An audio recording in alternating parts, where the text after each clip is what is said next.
Hi guys and gals, today we're going to talk about an amazing exercise that's going to improve your health in a lot of aspects. Now, the exercise itself is pretty much easy. You don't even need to go to a gym to perform it. It's done by your own weight, so it's just body weight. All you need to do, if you want to make it a little bit more challenging, is just use your own fingers. Now, the exercise is neck raise. You can perform it in 4 main directions, and it's pretty much simple. First, I'm gonna do the exercise.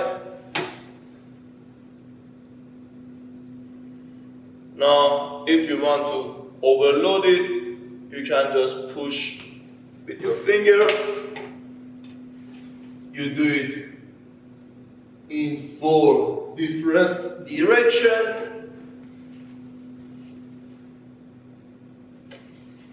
And all the way back.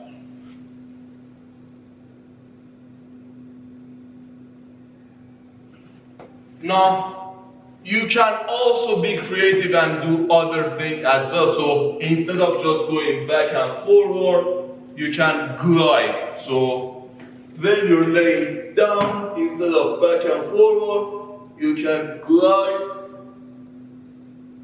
And you can do the same thing in this direction. So instead of going to the sides, you can go back and forward. Just maintaining your head in that position is gonna involve these muscles. Now, the reason that I really like to do this exercise is that because of our day-to-day activities and lives now, whether it's work, studying, or a lot of other things, we either spend a lot of time with our chins tucked in, now either on a computer, on the phone, studying, or anything else, or because of our job or anything, we spend a lot of time looking up now, whether we're working, we're, painting or anything else.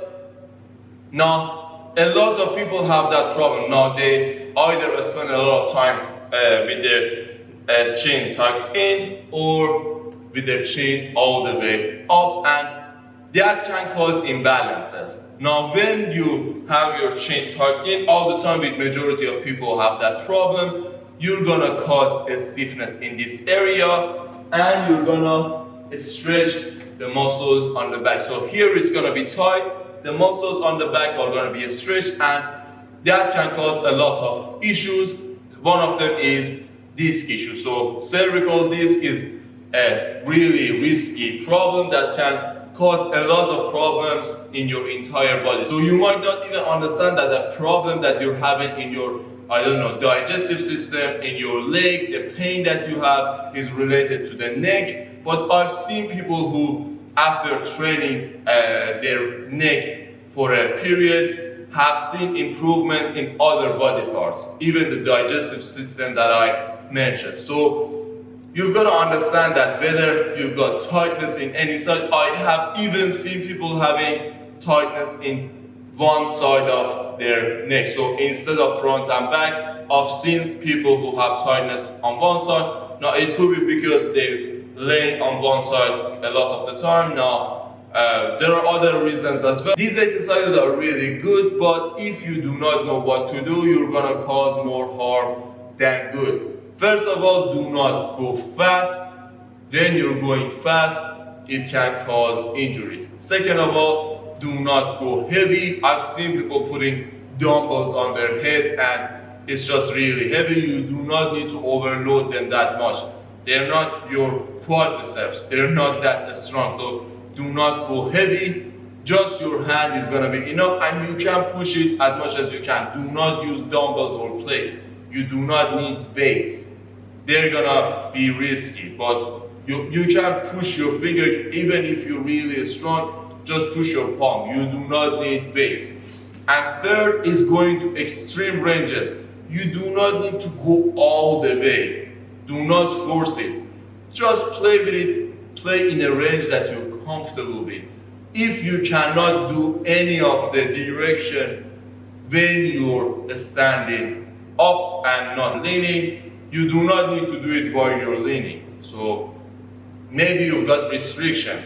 And you've got to consider these three facts, and when you do them at the same time, that can really cause problems. So make sure you do not do these things. And aside from that, you've got to understand the health of your neck as well. So if you've got any problem in your neck and you've got the neck pain already, it's better to check with a doctor or a specialist first, because for example, if you've got cervical disc issues or bulging disc, whether it's symmetric or to one side, any kind of movement that's side to side, or by tucking the chin or flexing the spine is going to be a little bit painful, and that can cause injuries to get worse. So if anything is serious and if the pain is persistent, make sure you check it out first, because the neck is really vulnerable. Now the last note that I want to mention is something that I have said several times, and that's the fact that people move their head a lot of the times when it's not needed. Now I've seen it in the squats, I've seen it in deadlifts, I've seen it in people while doing bench press or a lot of other exercises that do not involve the muscles in this region. So they're moving their neck, whether it's because it's really heavy or they think that it's gonna make them more focused. Now, when you do that, when you're under a lot of load and you're doing an exercise, you might not understand that you're causing a lot of pain in your neck. But after the exercise, after you rest, you might feel a lot of stiffness or pain in your neck, and that's not a good thing. So that's why I always say, make sure your head, neck, chest move with each other in majority of the exercises. Almost 95% of exercises do not require you to flex the neck from the side or lateral, or extend and flex it from forward and back. So do not do it if you're not training the muscles in this area. So if you're not training the traps, if you're not training the levator scapula, if you're not training the sternocleidomastoid, if you're not training the splenius or a lot of the transversus spinalis in this area, if that's not the case, you do not need to move the head. So unless you're doing something like this, or even a shoulder raise just requires you to just slightly bend the neck from the side. And I've seen people doing the shoulder raise like this, and they think that just because the traps go to the neck and the traps are involved in the shoulder raise, so they should do it consciously as well. No, you don't need to do that. If you're training the shoulder, it might come to the side subconsciously just by itself. So make sure that you are aware of the safety of the neck during the other exercises as well. Just by doing this exercise, it's not gonna make you safe for all the other exercises as well. So if you hurt yourself on those other exercises, you cannot fix it with this. So make sure safety is first.